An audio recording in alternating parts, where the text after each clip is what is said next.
A Ana, gente, ouviu a filha desse casal. Esse casal, nós demos esse caso, a gente acompanhou aqui no Balanço Geral, um caso terrível dessa mulher que foi assassinada dentro de casa. O marido é que tirou a vida dela. Então, já podemos chamar o VT agora. Vamos ver a reportagem da Ana, a reportagem completa. Vamos ver, gente. Uma semana de uma perda irreparável para Franciele e toda a família. Tá um apanhando o outro, ninguém tá soltando a mão de ninguém, assim, porque a gente sempre teve essa visão, entendeu? Meu pai e minha mãe sempre quis deixar todo mundo unido. Franciele perdeu a mãe, Edinaci Rodrigues de Souza, e o pai, Fábio Alves de Souza, de uma forma que jamais imaginou viver. Nós contamos essa história aqui na TV Vitória. A Dina, como era carinhosamente conhecida, foi assassinada na cozinha de uma casa que fica no bairro Ulisses Guimarães, ainda em Vila Velha. E o homem apontado como autor desse crime, o Fábio, tirou a própria vida logo depois.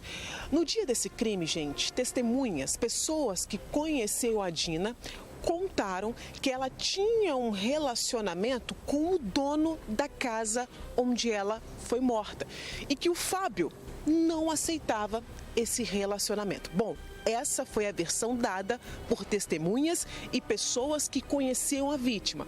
Só que agora, uma semana após esse crime, em meio a lembranças, ainda em meio à dor, a família decidiu quebrar o silêncio e contar o que realmente teria acontecido. Edinaci e Fábio chegaram a pôr um fim no casamento de mais de 20 anos em setembro do ano passado. O término durou 6 meses. Nesse tempo, Dina se relacionou com outro homem, o que morava na casa em que ela foi encontrada morta.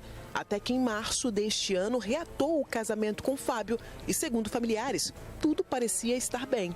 Eles resolveram se separar, né? Cada um seguir sua vida. Meu pai fez algumas viagens e minha mãe ficou mais tranquila. E quando foi em março desse ano, eles resolveram reatar o casamento deles, né? 23 anos de casados. Os dois se perdoaram, conversaram com os pastores deles, né? Os líderes deles. Os dois se perdoaram e os dois resolveram reatar o casamento deles, né? E desde então a gente viveu a nossa vida tranquilamente, entendeu? A vida é normal, porque a gente sempre foi assim, muito de brincadeiras, de uma família assim unida. No dia do crime, o casal não saiu para trabalhar. A filha mais velha conta que a mãe precisava ir ao banco e o pai também tinha que resolver umas coisas. Tudo parecia normal, mas a filha sentia que tinha algo errado. Eu acordei, bati na portinha deles ali, né? Falei, vocês não vão trabalhar não? A vida tá muito fácil, né? Vocês não vão trabalhar não? Aí ele falou assim, não, minha filha, hoje eu não vou trabalhar não e sua mãe vai desbloquear a conta dela. Aí eu falei, tá bom. Aí eu entrei no ônibus, né? Normalmente eu ponho meu fone de ouvido e começo a escutar o louvor. E tipo assim, parecia que Deus estava me preparando para algo, que eu comecei a me sentir muito angustiada e comecei a imaginar como seria a minha vida sem a minha família. Enquanto resolvia umas coisas na rua, a Dina decidiu fazer mais uma coisinha. Ir até a casa do ex, esse cara que ela teve aí um relacionamento enquanto esteve separada do Fábio, para pegar umas roupas que ela tinha deixado lá. E isso 3 meses depois. A família contou que ela chegou a avisar para uma familiar pelo celular o que ela iria fazer, que ia até a casa dele buscar essas roupas. Foi aconselhada a não ir, a deixar isso para lá, a deixar isso de canto, só que foi mesmo assim. Gente, familiares contaram que a Dina desceu do ônibus e quando ela entrava na residência foi vista pelo marido, o Fábio, que passava de bicicleta justamente nesse momento. Ao ver a mulher entrar na casa, ele decidiu segui-la e foi aí que a discussão começou. Pessoas vindo falaram que ele estava indo na mesma direção, mas assim, a igreja deles era naquela direção, né? E a casa do pastor deles era em cima da igreja. Então, no caso, ele estava indo lá. Foi na hora que eles se viram. Entendeu? Então, meu pai já pensou outras coisas, né? Falaram que eles discutiram muito e depois parou. Então, eles acharam que eles tinham ido embora para casa. Depois de cometer o crime, Fábio enviou um áudio para a filha mais velha.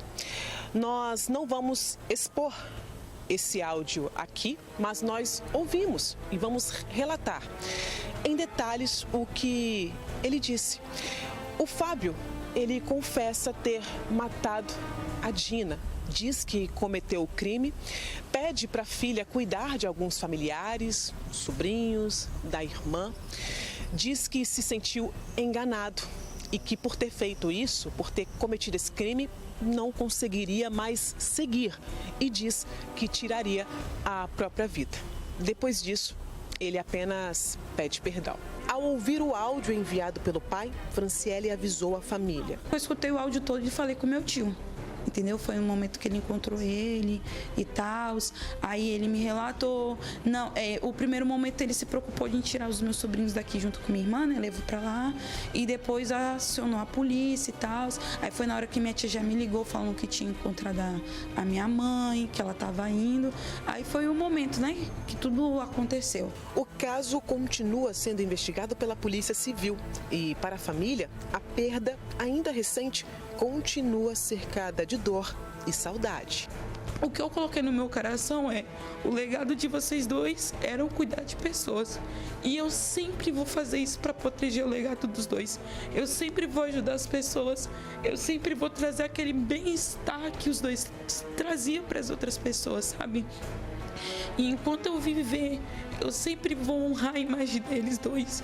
Eu sempre vou lutar com unhas e dentes para ninguém falar mal deles, para aqueles julgamentos saírem de circulação o que tá, né, acontecendo. E eu sempre vou lutar pelos dois para defender isso.